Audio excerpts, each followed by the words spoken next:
Hi, welcome aboard. Today's topic in networking fundamental is lab setup. This resource was created by Conscience, shared through AVT Conscience on YouTube to help students aspiring to take the Cisco Certified Network Associate examination and those looking to gain fundamental understanding in networking. The aim of our channel is simply to help students understand topics better to enable them finish courses with deeper knowledge than average in their professional track and emerge as exceptional candidates in their field of choice. Subscribe and share. Now, let's get started without wasting time. Lab setup and networking fundamental. You have learned all the theory. You know about devices, models, IP addresses, and protocols. But networking is a practical skill. You cannot learn to drive a car by just reading a manual. You need to get behind the wheel. For the CCNA, the lab is your steering wheel. It is where theory meets practice, and where knowledge turns into skill. Setting up your own lab is not just a recommendation, it is an absolute requirement to pass the exam and become a competent engineer. Why a lab is non-negotiable? The CCNA exam tests your ability to configure and troubleshoot real equipment. You will get simulation questions where you must use a command line interface to fix a problem or implement a configuration. Memorizing commands is not enough. You need to develop muscle memory and a problem-solving mindset. A lab allows you to make mistakes, break things, and learn how to fix them in a safe environment. This builds a deep, intuitive understanding that reading alone can never provide. Your lab options. You have several paths to build your lab, each with its own pros and cons. 1. Physical home lab. This involves buying real Cisco routers and switches. Pros. You get the authentic experience. You work with real hardware, real cables, console cables, Ethernet cables, and you see the lights blink. It's tangible and gives you a strong sense of the physical layer. Cons. It can be expensive and noisy. It takes up physical space. Older, affordable equipment may not run the latest iOS versions, and it can be hard to simulate large networks without a lot of devices. 2. Virtual lab using emulators, the most popular and recommended choice. This uses software on your computer to simulate Cisco devices. The two main options are Cisco Packet Tracer. This is Cisco's own official simulation tool. It is designed specifically for CCNA students. It is lightweight, user-friendly, and perfectly tailored for the exam topics. You can drag and drop devices, connect them with cables, and configure them using a very realistic command line interface. It is the best tool to start with. GNS3, Graphical Network Simulator. This is a more advanced emulator that uses actual Cisco iOS images. It is more powerful and flexible than Packet Tracer and can be used for higher-level certifications. However, it is more complex to set up, requires you to source your own iOS images, and is more demanding on your computer's resources. Pros of virtual labs: inexpensive, often free. Saves space. You can build massive, complex topologies easily. You can save and reload configurations instantly. It is the most efficient way to learn. Cons: it does not perfectly replicate the hardware-specific aspects of physical devices, but for the CCNA, it is more than sufficient. A simple starter lab topology to build today.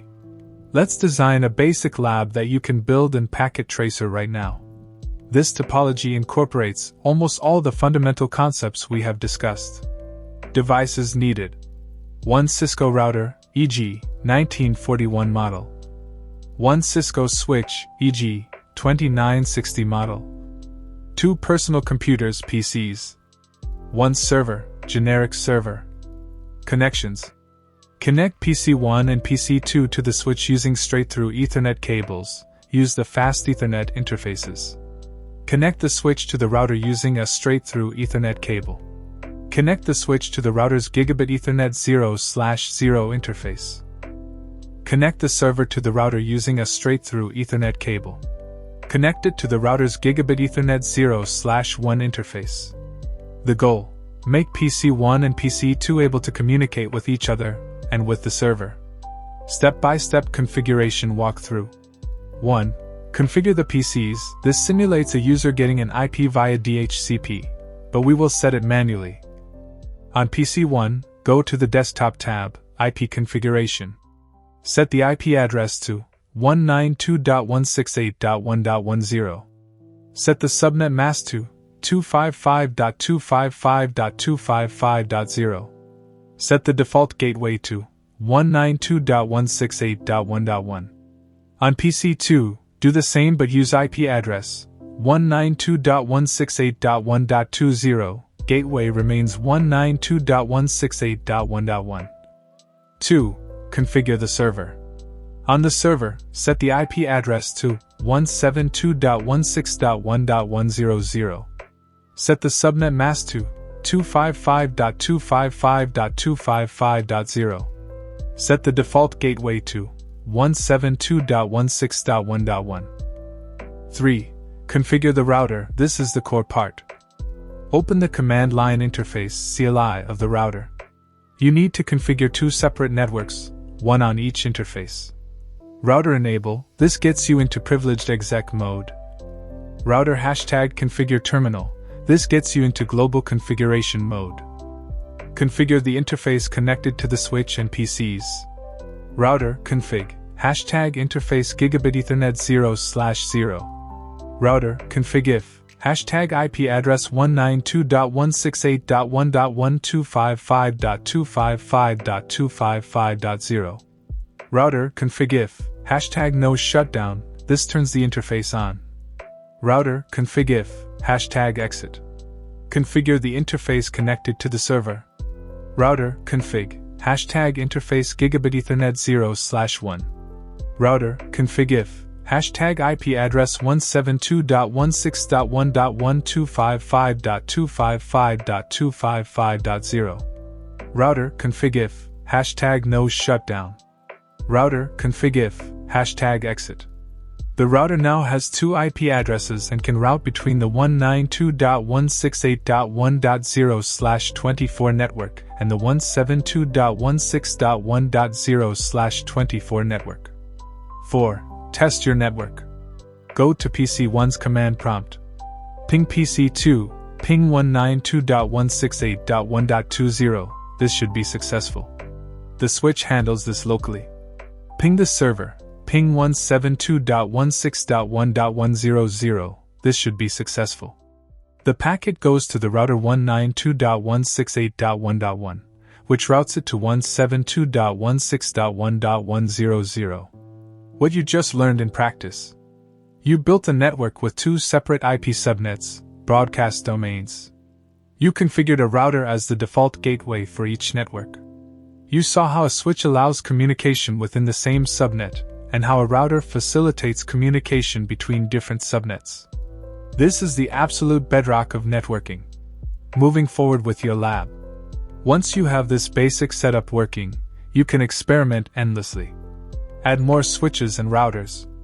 Configure the switch with an IP address for management, the management VLAN.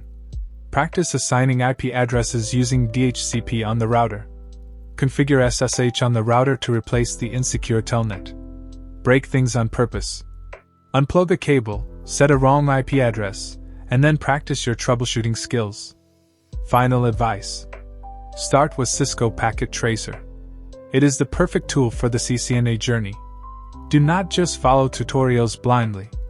Try to achieve an objective yourself, get stuck, and then figure out why. The struggle is where the real learning happens. The command line interface will become your second language. The lab is your gym. Train consistently, and you will not only pass the CCNA exam, but you will also be prepared for the real world.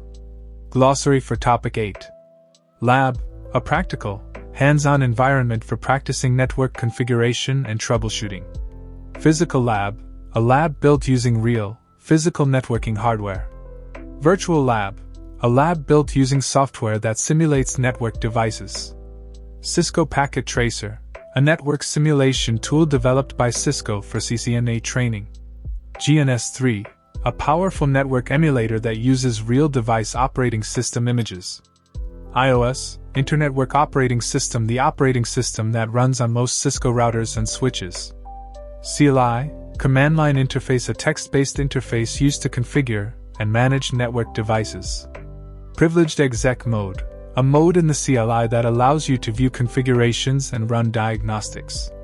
Accessed with the Enable command. Global Configuration Mode, a mode in the CLI that allows you to make changes to the device's configuration. Accessed with the Configure Terminal command. Interface Configuration Mode, a sub-mode of global configuration used to configure a specific network interface. No Shutdown, the command used to administratively enable a router or switch interface.